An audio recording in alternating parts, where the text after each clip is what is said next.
도시개발법의 5번째 강의, 수용 사용 방식에 대한 핵심 이론. 자, 우리 수용 방식도 한 문제가 나오는 부분이니까 잘 설명을 들어보십시오.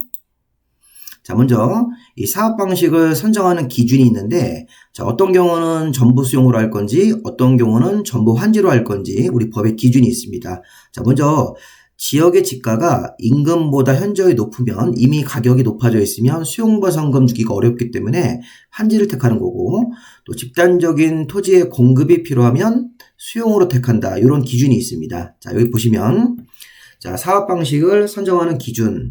자, 수용 사용 방식은 자, 체계적인 도시개발 등을 위해서 집단적인 조성 공급. 자, 이렇게 집단적인 조성 공급이란 문장에 나오면 수용 방식을 택한다. 이렇게 시험 문제 한번 나왔었고요. 자, 우리 환지 방식은 두 가지 기준이 있네요. 2번 보시면 지역의 지가가 자, 인근 지역에 비해서 현저히 높아져 있을 때는 수용이 어렵기 때문에 보상금이 많이 들어가서 그때는 환지를 택하는 거고, 1번 대지로서 효용을 증진하면서 그 다음에 토지를 교환, 분합, 구획 변경, 지목 형질 변경, 공공설의 설치 이런 단어가 나오면 환지를 택하는 거니까 이거 교환, 분합, 구획, 지목 형질 변경이라는 단어, 지역의 지가가 현저히 높을 때 이런 경우는 환지를 택하는 기준으로 시험 문제가 출제가 한번 됐었습니다. 자, 우리 혼용 방식은 수용과 환지를 섞어서 하는 거죠. 뭐 5대 5든 수용이 7, 환지가 3 뭐 이런 식으로 섞어서 하는 게 혼용 방식인데, 자, 우리 혼용 방식은 분할 혼용과 미분할 혼용 두 가지 방식을 모두 인정합니다. 이 그림을 보시면 이 전체가 수용 방식인데 수용과 환지가 정확하게 분리가 되어 있죠. 그러면 혼용 방식을 하는데 분할해서 혼용하는 거고, 자, 오른쪽 그림처럼 수용과 환지가 막 섞여 있습니다. 이런 경우는 미분할 혼용으로 사업을 한다. 이렇게. 자, 우리 법에서는 분할 혼용만 인정하고 미분할 혼용은 인정하지 않는다고 그러면 틀립니다. 둘 다 인정하는 방식입니다. 자, 이번엔 사업 방식을 변경할 수도 있습니다. 전부 수용으로 하다가 뭐 전부 환지 방식으로 이렇게 변경할 수 있는데, 가장 포인트가 자, 도시개발구역 지정 후에도 자, 토지 소유자한테 유리한 방식으로는 변경이 가능합니다. 이렇게 해석하셔야 돼요. 토지 소유자한테 불리함은 방식 변경이 안 됩니다.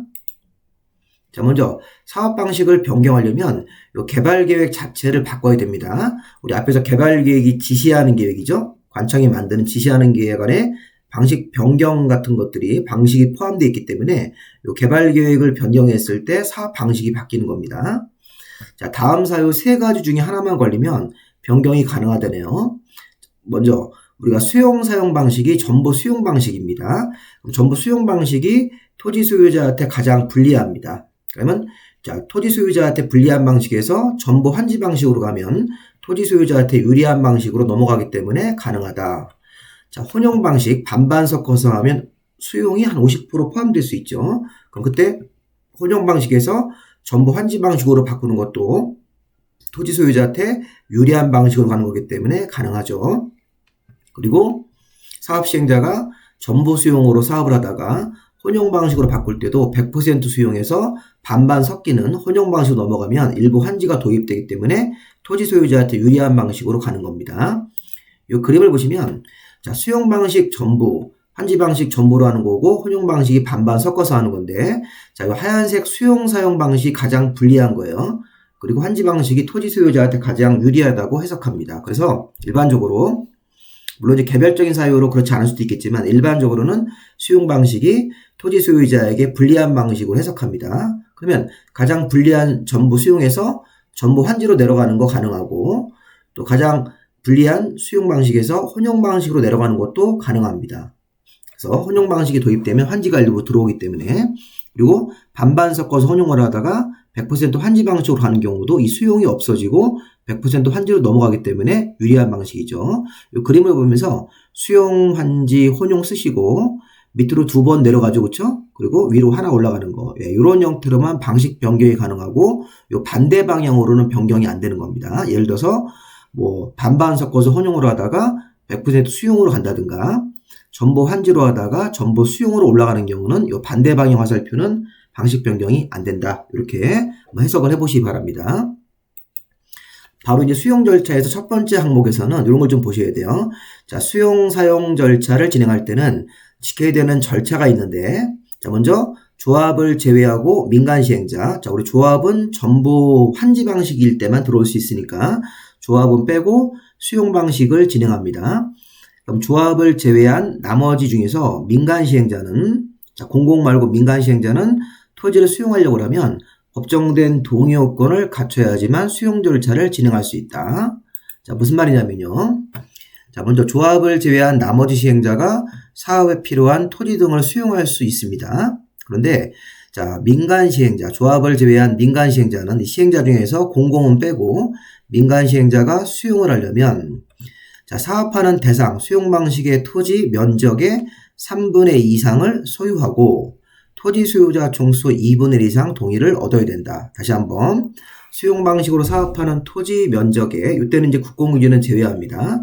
수용으로 사업하는 토지 면적의 3분의 2 이상을 민간 시행자가 소유권을 먼저 확보하고, 그리고 나머지 땅에 대해서 토지 소유자 총수 2분의 1 이상 동의를 받아야 된다. 근데 중요한 포인트는 뭐냐면 면적 3분의 2 소유, 토청 2분의 1 동의인데, 자, 요거 보시면서 이 조건은 민간한테만 적용됩니다. 자, 토지공사 같은 공공기관, 정부 출연기관, 지방공사 같은 공공한테는 이 조건이 안 맞습니다. 그래서 공공시행자는 이 조건을 적용받지 않고 그냥 수용할 수 있고, 민간 시행자만 이런 동의 요건을 받아서 수용할 수 있다. 그래서 시험 문제에서 지방공사가 수용할 때는 면적 3분의 2 소유, 토지 소유자 총수 2분의 1 동의가 필요하다 그러면 틀립니다. 지방공사는 공공이기 때문에 민간 시행할 때만 적용되는 이 동의 요건이 적용이 안 되는 겁니다. 자, 수용은 타인의 재산권을 뺏는 거기 때문에 이 법의 규정을 제외하고는 공취법이라는 일반법이 있습니다. 토지 수용의 일반법인 공익사업을 위한 토지 등의 취득 보상 법률을 준용합니다. 그래서 이제 우리가 줄여서 공취법이라고 호칭하고, 이 공취법이 정해진 절차에 따라서 수용 절차를 진행하셔야 돼요. 근데 이 공취법에는 요 사업인정이라는 일종의 심사가 있습니다. 수용을 하기 위한 일종의 심사가 있는데, 요 사업인정 고시를 따로 받지 말고 받은 곳으로, 사업인정 고시가 있은 곳으로 본다. 자, 도시개발 사업의 시행자는, 자, 개발계획 내용 중 이 세부 목록을 고시하면, 자, 개발계획 고시할 때 세부 목록이라는 게 고시될 수 있었죠.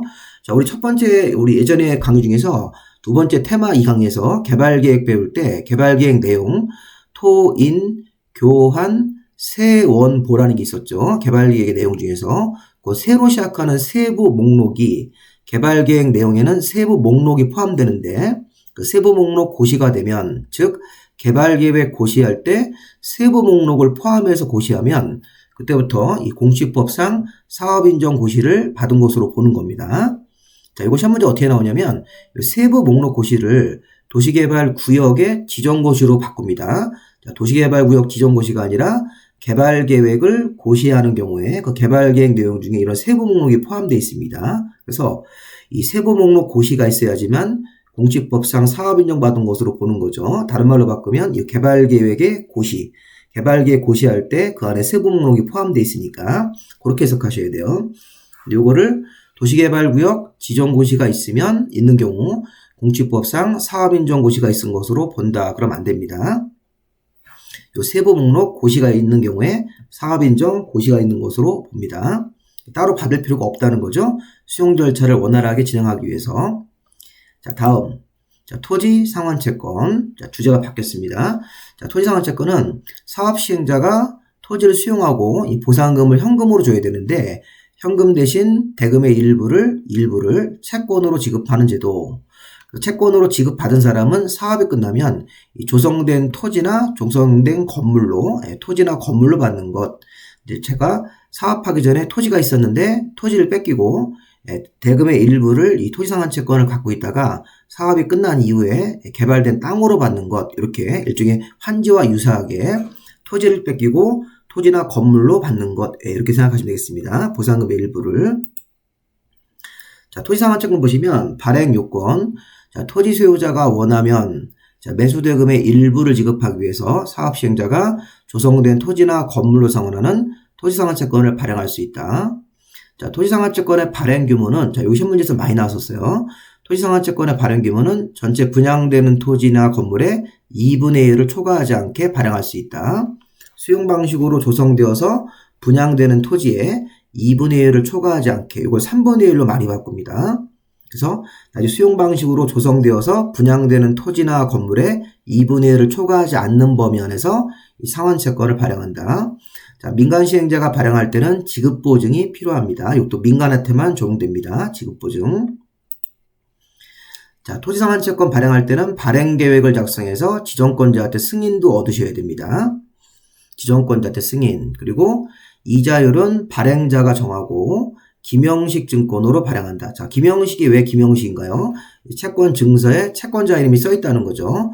자, 우리 공법에서 토지나 건물로 상환하는 거는 김영식이고 나중에 현금으로 상환하는 거는 무김영식이기 때문에 이 토지상환채권도 조성된 토지나 건물로 상환하는 방식이기 때문에 김영식으로 발행한다. 자, 토지상환채권은 채권자가 다른 사람한테 팔 수 있습니다. 자, 이전이 가능하죠? 자, 이전할 때는 채권을 넘겨받는 취득자가 자기 성명 주소를 채권 원부에 기재해서 기재 요청을 해가지고 기재가 돼야지만 이전이 되는 거고 또 추가로 대항력을 얻으려면 취득자의 성명 주소가 채권 자체에도 기재가 돼야 되는 거죠. 그래서 우리가 이제 채권을 이전할 때는 이 채권 원부에 먼저 기재가 되어서 취득자가 채권 원부에 자기 이름이 기재가 돼야지만 이전이 되는 거고 또 취득자가 자기 채권이라고 주장하는 대항력을 얻으려면 채권 자체에도 취득자 성명이 기재가 돼야 되는 거죠. 그래서 이 취득자가 정상적으로 채권을 넘겨받아서 대항력을 얻으려면 이 원부하고 이 채권 쪽에 모두 기재가 돼야지만 이전도 받고 대항력도 취득하는 겁니다. 그래서 김영식 증권은 채권을 넘겨받아서 자기 채권이라고 주장을 하려면 원부와 채권에 모두 취득자 이름이 들어가야 되는 거죠. 자, 그리고 채권은 이제 우리 동산처럼 질권 대상으로 할 수 있으니까 이런 내용들 한번 읽어보시기 바랍니다. 자, 근데 우리는 여기서 뭘 봐야 되냐면 도시개발 채권이라는 거 지금 배웠지 않습니까? 보상금의 일부를 조성된 토지로 상환하는 채권. 그런데 도시개발 채권이라는 게 도시개발법의 맨 끝에 하나 더 있습니다. 자, 혹시 시험 문제에서 토지를 수용하고 보상금의 일부를 지급하기 위해서 발행하는 채권이 도시개발 채권이다 이렇게 하면 안 돼요. 도시개발 채권이고 비교를 좀 해주셔야 돼요. 미리. 자, 우리 토지상환채권은 수용 방식의 시행자가 지정권자 승인 얻어서 발행하는 거죠. 목적은 대금의 일부를 나중에 조성된 토지나 건물로 상환하기 위해서. 도시개발 채권은 시도지사가 행정안전보장관 승인 얻어서 발행하는 겁니다. 시도지사가 돈이 필요해가지고 발행하는 채권. 요 상환기간은 5년에서 10년 사이로 조례로 정한다. 최대 10년까지 시도의사가 채권을 발행해서 나중에 만기에 현금으로 갚아줍니다. 이거 무기명으로 발행하죠. 현금이기 때문에. 근데 토지상환채권은 보상금의 일부를 지급하기 위해서 사업시행자가 발행하고 나중에 만기는 사업이 끝난 다음에 조성된 토지로 상환하는 거니까 이 상환기간이 틀리죠. 토지상환채권은 사업 끝난 다음에 상환하는 거고 그 다음에 도시개발채권은 시도의사가 돈이 필요해서 발행하고 나중에 최대 5년에서 10년 사이로 상환기간을 정해가지고 최대 10년 이후에 돈으로 갚아주는 채권, 무기명, 기명 이런 거 잘 구별을 좀 해두시기 바랍니다. 그리고 이 도시개발채권은 저 뒤에 가서 할 건데 강제로 매입시키는 거예요. 토지상환채권은 그런 게 아닙니다. 토지상환채권은 강제 매입으로 파는 게 아니라 강제로 팔아서 어떤 사람들이 강제로 사야 되는 사람들이 있는데 이 토지상환채권은 수용을 당한 사람이 대금의 일부를 이 토지상환채권으로 받는 거니까 이건 강제 방식이 아니고 도시개발채권은 강제로 매입시키는 거고. 자, 어려우시면요. 사업시행자가 대금의 일부를 주기 위해서 채권 발행하는 건 토지상환채권이고 시도지사가 돈이 필요해서 채권을 발행하는 거는 도시개발채권입니다. 자, 도시개발채권은 뒤에 가서 한 번 더 할 겁니다. 자, 문제 한번 풀어볼까요? 자, 수용 사용 방식에서 토지상환채권에 대한 설명으로 틀린 것은 시행자는 토지 소유자가 원하면 대금의 일부를 지급하기 위해서 토지상환채권 발행할 수 있습니다. 자, 발행 규모는 사업으로 수용 방식으로 조성되는 토지, 조성되어서 분양되는 토지나 건물의 2분의 1을 초과하지 않는 범위죠. 2분의 1, 이 3분의 1이 아닙니다. 그래서 이 토지상환채권은 2분의 1을 초과하지 않게 발행하기 때문에 2번이 정답이네요. 자, 3번 토지상환채권을 발행하려면 발행계획을 작성해서 미리 지정권자한테 승인 얻어야 됩니다. 자, 4번의 김영식도 맞죠? 그리고 토지주택공사는 지급보증이 필요 없습니다. 지급보증도 민간한테만 적용되는 조항이니까 이 공공주체는 이 토지주택공사는 공공기관이기 때문에 지급보증을 받지 않아도 되는 것입니다. 정답 2번으로 보시고, 자, 다음 주제는 선수금이죠. 자, 사업시행자는 자, 원형질한 토지와 조성토지 같은 것들을 공급받는 자로부터 선금을 미리 받을 수 있다. 자, 우리 여기서 선수금이라는 게 원형질한 토지하고 조성토지를 사고 싶은 사람들이 있다는 거예요. 이제 그래서 원형질한 개념은 자, 수용을 한 다음에 원래 상태의 토지고, 조성토지는 수용을 한 다음에 개발을 해서 파는 토지가 조성토지인데, 이 원형지를 사는 사람, 조성토지를 사는 사람들이 있습니다. 그 사람들이 대금을 미리 낼 수 있다. 자, 그러면 선수금에서는 이 원형지를 공급받는 자, 조성토지를 공급받는 사람들이 돈을 미리 낼 수 있다는 거죠. 그러면 이 사업시행자는 이 선수금을 이런 사람들로부터 대금의 전부나 일부를 미리 받을 수 있는데, 그래서 포인트는 공공시행자가 선수금을 받을 수 있는 조건은 이 하나만 맞추시면 돼요. 조건이.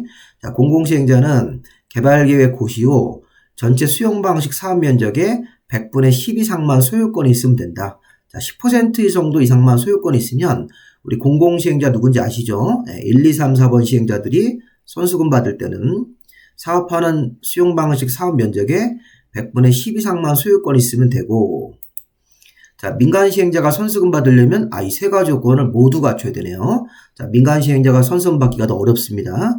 자, 민간시행자는 실시계획 인가 후 공급하려는 토지 소유권을 모두 확보하고 저당권을 말소시키셔야 돼요. 또 공사 진도가 진척률이 10% 이상은 나가야 되고, 보증서도 제출해야 된다. 보증서, 공사 진척률 100분의 10 이상 소유권을 모두 확보한다. 이거는 민간한테만 적용되는 거지 공공한테 적용되는 게 아닙니다. 그래서 우리 앞에 공공시행자는 전체 사업하는 토지 면적의 100분의 10 이상만 소유권이 있으면 되는데, 민간시행자가 선수금을 받으려면 소유권을 모두 확보입니다. 100분의 10이 아니라 저당권도 말소시키고, 공사 진척이 100분의 10 이상은 나가야 되고, 보증서도 제출해야 된다. 자, 다음 주제. 자, 원형지. 자, 우리 금방 이제 선수금을 원형지 같은 것들을 사고 싶은 사람, 조성토지를 사고 싶은 사람들이 대금을 미리 낼 수 있다는 거니까 이 원형지라는 개념을 좀 봐야 되겠네요.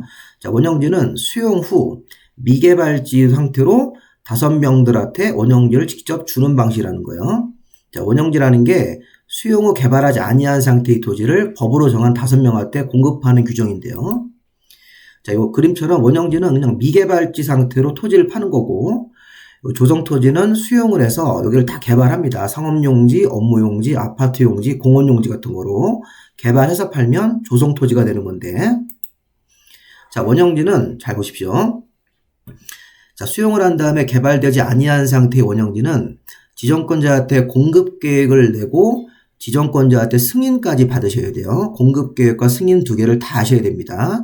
자, 이따가 조성토지로 공급할 때는 승인은 안 받아요. 근데 원형지 형태로 공급을 할 때는 공급계획을 만들어서 지정권자에게 내시고 지정권자한테 승인까지 받아야 돼요.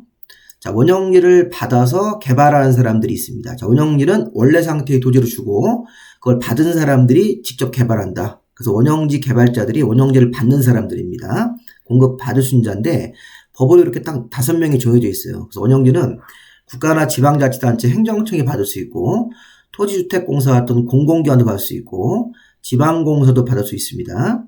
원형지를 공모해서 선정된 사람한테 원형지의 개발 방향을 공모했는데 공모해서 선정된 사람도 받을 수 있고, 마지막으로 원형지를 학교용지, 사립학교용지, 민간인들이 공장 등의 부지로 쓰기 위해서 원형지를 받는 경우도 있다는 거예요. 이 분홍색 잘 보셔야 돼요. 1, 2, 3, 4는 원형지를 받는 사람인데 나중에 받을 때 수의계약으로 받습니다. 직접 사업시행자가 이 사람들을 만나서 수의계약서를 써가지고선 바로 원형지를 공급할 수 있고, 이 학교나 공장부지 같은 분홍색은 수의계약이 아니라 경쟁으로 공급을 할 수 있다. 이런 식으로 이 공급 방식이 좀 틀립니다. 자, 일단 원형지 받는 사람들이 5명이 있어요.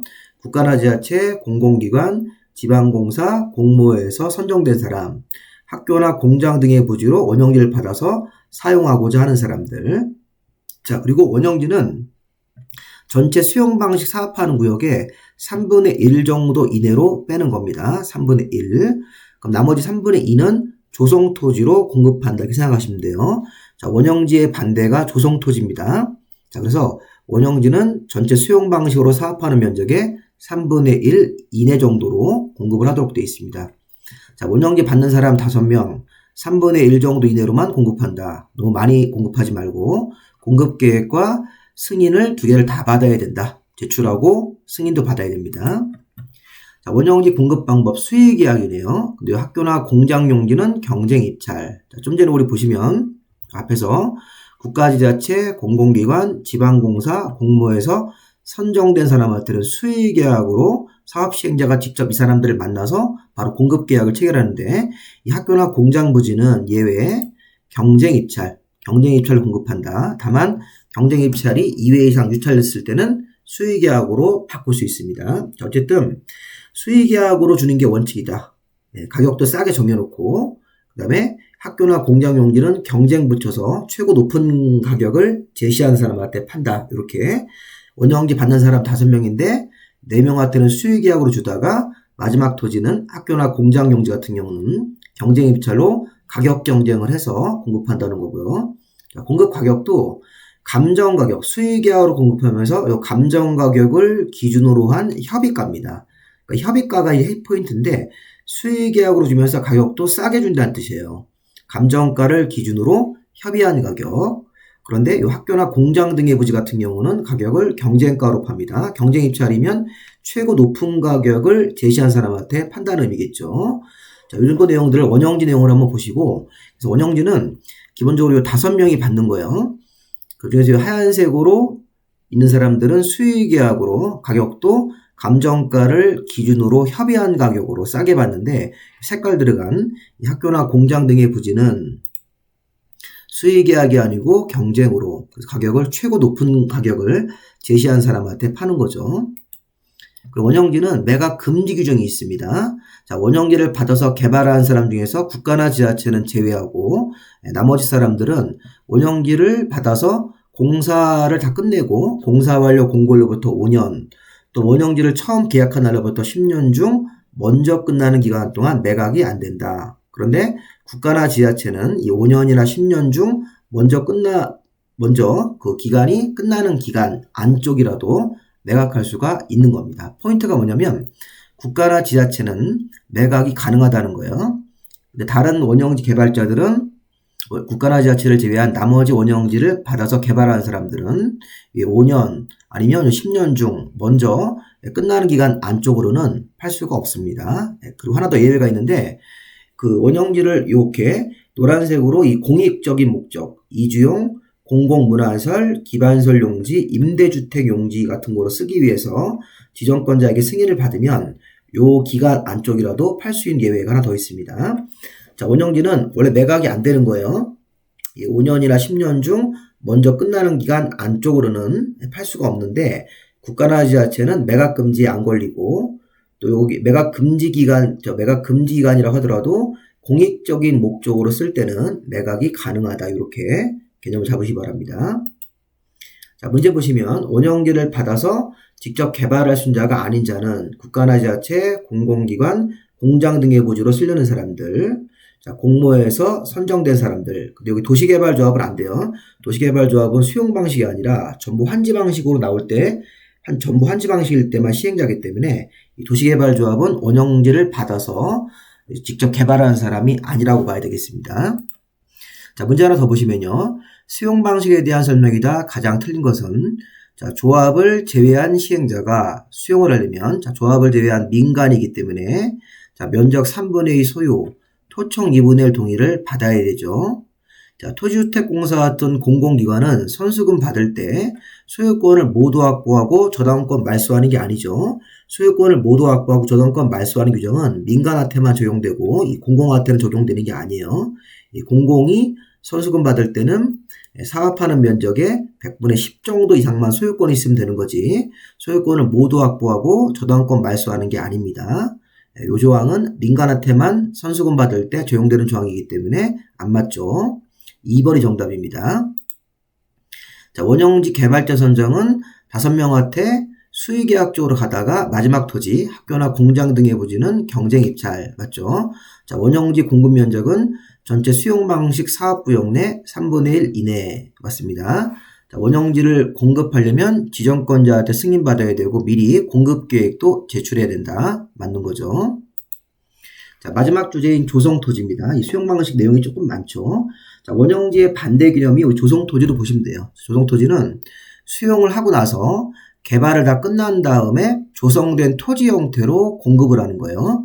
자, 원형지는 수용을 한 다음에 개발하지 않은 상태로 5명한테 주는 거고, 요거는 이제 개발을 해서 수용 후 개발한 다음에 일반인들한테 경쟁으로 팔고, 이런 게 조성토지입니다. 자, 우리 조성토지에서 가장 중요한 포인트.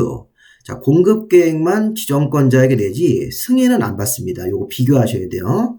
자, 아까 원형지는 공급 계획도 내고 지정권자한테 승인 받은 다음에 자, 원형지는 공급했는데 조성토지로 공급할 때는 승인은 안 받고도 공급이 가능하다. 공급 계획만 제출하면 됩니다. 자, 우리 조성토지는 경쟁 입찰로 조성을 해서 주거용지, 상업용지, 공장용지 같은 것들을 자, 최고가로 경쟁 입찰로 파는 게 원칙이에요. 아까 우리 원형지는 수의계약으로 주는 게 원칙이고 학교나 공장 등의 부지로 원형지 받을 때는 경쟁이었었는데 조성토지는 반대입니다. 조성토지는 조성을 해서 주거용지나 상업용지를 경쟁으로 최고 가격으로 파는 게 원칙인데 다만 분홍색으로 체크한 것들은 서민들이 가져가요. 서민들. 자, 중산층 서민들이 가져갈 때는 가격을 적정하게 정해놓고 가격 경쟁하지 않고 가격을 정한 다음에 추첨으로 운 좋은 서민들이 가져가는 토지가 4개가 있습니다. 자, 국민주택 규모 이하 주택 건설용지, 공공택지. 우리 공공택지에는 주로 임대아파트를 줘요. 330 이하 단독주택을 지을 용지, 공장용지는 자, 분홍색 토지를 자, 우리 조성된 토지를 줄 때는 가격 경쟁하지 말고 운 좋은 서민들이 가져가라. 서민들한테 공급하는 토지이기 때문에 국민주택 규모 이하의 소형주택용지, 공공택지, 330제곱미터 이하 단독주택을 지을 용지, 공장용지를 이 4가지만 중심으로 보시면 되겠습니다. 자, 조성된 토지를 줄 때는 가격 경쟁하지 말고 가격은 정해놓고 추첨으로 가져가라. 네, 이번에는 이 노란색 토지는 받을 사람이 정해져 있어요. 조성토지인데 받을 사람이 국가나 지자체 같이 정해져 있을 때는 수의계약이에요. 자, 추첨은 운 좋은 사람이 뽑아 가져가는 거고 수의계약은 조성된 토지를 직접 사업시행자가 이 사람들을 만나서 직접 계약서를 쓰는 거죠. 자, 수의계약은요. 학교나 공공청사용지를 조성된 토지를 줄 때는 조성을 해서 학교용지나 공공청사용지를 줄 때는 국가나 지방자치단체가 받아가기 때문에 국가나 지자체를 만나서 바로 수의계약으로 계약습니다. 자, 토지상환채권을 가지고 있는 사람들은 토지를 받기로 이미 약속이 돼 있는 사람이니까 토지상환채권자한테 주는 경우도 수의계약이라고 보셔야 돼요. 토지상환채권자를 만나서 바로 계약서를 쓰면 되는 겁니다. 추첨하지 말고. 자, 경쟁이나 추첨했더니 2회 이상 유찰됐을 때 그리고 임대주택 용지를 이 공공이 50% 넘게 지분을 가지고 있는 부동산 투자회사에게 시설물 유지하는 데 필요한 최소한의 토지는 시설물을 유지하는 사람한테 직접 주는 거예요. 자, 노란색으로 쓴 거 4가지가, 5가지가 있는데 요걸 중심으로 보시면 돼요. 자, 학교나 공공청사용지를 조성토지로 국가나 지방자치단체에게 줄 때는 국가를 만나서 바로 수의계약, 토지상환 채권자를 만나서 수의계약, 2회 이상 유찰됐으니까 수의계약, 임대주택용지를 부동산 투자회사를 만나서 수의계약, 시설물 유지에 필요한 토지이기 때문에 시설물 유지하는 사람한테 만나서 수의계약으로 주고 좀 전에 배웠던 거는 추첨입니다. 자, 조성된 토지를 경쟁으로 안 하고 가격을 정해놓은 다음에 추첨으로 운 좋은 서민들이 330 이하 단독주택용지를 추첨으로 받아갈 수 있죠. 국민주택 규모 이하 주택용지도 일반 서민들이 받아가기 때문에 추첨 이런 식으로 노란색, 분홍색을 잘 구별해서 보시기 바랍니다. 그리고 우리 조성된 토지 수용 방식으로 개발이 끝나서 조성된 토지의 공급 가격은 맨 처음에 감정 가격을 정해놓습니다. 다만 학교나 폐기물 처리, 공공청사, 사회복지, 그 다음에 첨단 산업을 위한 공장용지, 임대주택 용지 이런 것들은 공급을 할 때 감정가 이하로 싸게 주는 경우가 있습니다. 자, 요 노란색이 시험 문제 한번 나왔었는데 수용 방식으로 조성된 토지는 그 개발이익을 반영해서 감정가격을 정해가지고 팔고, 아까 경쟁 들어가면 이 감정가보다 막 높은 금액이 막 제시가 되겠죠. 자, 수용 방식으로 조성된 토지는 감정가격을 딱 정해서 이 가격 기준으로 팔고, 만약에 이제 경쟁으로 팔게 되면 이 감정가보다 높은 금액을 막 쓸 겁니다. 자, 그런데 토지를 줄 때 학교나 폐기물 처리시설을 조성 토지로 줄 때 이거 지으라고, 공공청사를 지으라고 조성 토지를 줄 때, 사회복지시설 같은 것들을 지으라고 조성 토지를 줄 때, 첨단 지식산업센터 지을 공장, 임대주택 용지, 국민주택 규모 이하의 공동주택 용지, 자, 관광 같은 걸 육성하기 위한 호텔업을 하기 위한 용지는 조성 토지를 주더라도 감정가 이하로 싸게 줄 수 있다. 단 사회복지시설을 유료로 운영할 때는 안 된다. 요거 시험 문제였습니다. 사회복지시설 같으면 고아원 같은 건데 이 고아원 같은 걸 지을 땅을 조성 토지로 줄 때는 감정가 이하로 싸게 줄 수 있는데 이 사회복지가 유료로 운영되는 경우는 이 감정가 이하로 줄 수가 없다는 것입니다. 자, 우리 문제 한번 보실까요? 조성 토지 공급에 관한 내용으로 가장 틀린 것은, 자, 조성 토지는 공급 계획을 만들어서 지정권자한테 승인을 얻어야 된다. 이게 틀렸어요. 자, 조성 토지는 승인 안 받고 공급 계획만 제출하면 되는 거죠. 조성 토지는 경쟁 입찰이 원칙인데, 근데 맞죠? 330 이하 단독, 국민주택 규모 이하 용지, 공공택지 같은 것들은 서민들이 받아가는 땅이기 때문에 추첨이죠. 조성토지, 단독주택용지, 국민주택 규모 이하 주택용지, 공공택지, 공장용지는 조성토지를 줄 때는 서민들한테 준다고 전제하고 추첨. 학교나 우리 공공청사용지 같은 것들은 수의계약이죠. 받을 사람이 정해져 있기 때문에. 그다음에 조성된 토지 가격평가는 공시지가가 아니라 이거는 감정가격이죠. 감정가격. 그 다음에 이제 감정가 이하로 싸게 주는 경우도 있죠. 근데 이거 지금 제가 잘못 내가지고 답이 두 개네요. 두 개. 이거 지금 보시면 1번하고 5번을 답으로 두 개로 하셔야 되겠습니다. 1번, 5번 답을 두 개로 하셔가지고 푸시는 게 맞겠네요. 제가 실수했습니다. 자, 조성토지의 공급은 공급 계획을 만들어서 공급하면 되는 거지 승인은 필요 없습니다. 1번 틀렸고 5번도 틀렸어요. 답이 두 개입니다. 조성된 토지 가격은 공시가로 처음에 정하는 게 아니라 감정 가격을 정하는 거죠. 답을 두 개로 체크하시면 되겠습니다. 자, 여기까지 마무리하시고, 자, 수용할 때는 수용의 일반 절차, 아까 민간이 수용할 때는 일정한 동의 요건이 필요하다. 자, 토지를 수용한 다음에 대금의 일부를 토지상환채권 줄 수 있다. 자, 선수금 공공이 받을 때와 민간이 받을 때가 있는데 민간이 받을 때는 이 세 가지 요건을 모두 갖춰야 된다. 자, 원형기는 5명이 받을 수 있죠. 자, 조성토지는 경쟁 입찰로 원형기는 5명한테 수의계약으로 주다가 마지막 5번 토지는 경쟁인데 이 조성토지는 조성을 해서 팔기 때문에 원칙적으로 경쟁으로 팔다가 추첨으로 주는 경우하고 수의계약 예외니까 이런 제목을 잘 보시면서 정리하시기 바랍니다. 자, 책에도 교재가 필요하신 분들은 저한테 먼저 문자로 이메일을 주시면 이 파일을 먼저 보내드립니다. 검토해 보시고 구입 의사를 문자로 주시면 되겠습니다. 자, 다음 강의는 도시개발의 제일 마지막인 환지 방식입니다. 자, 수용 방식 조금 어렵지만 우리가 극복을 하셔야 됩니다. 자, 환지 방식 다음 강의에서 우리 중강의 되겠습니다. 도시개발법. 자, 수고하셨습니다.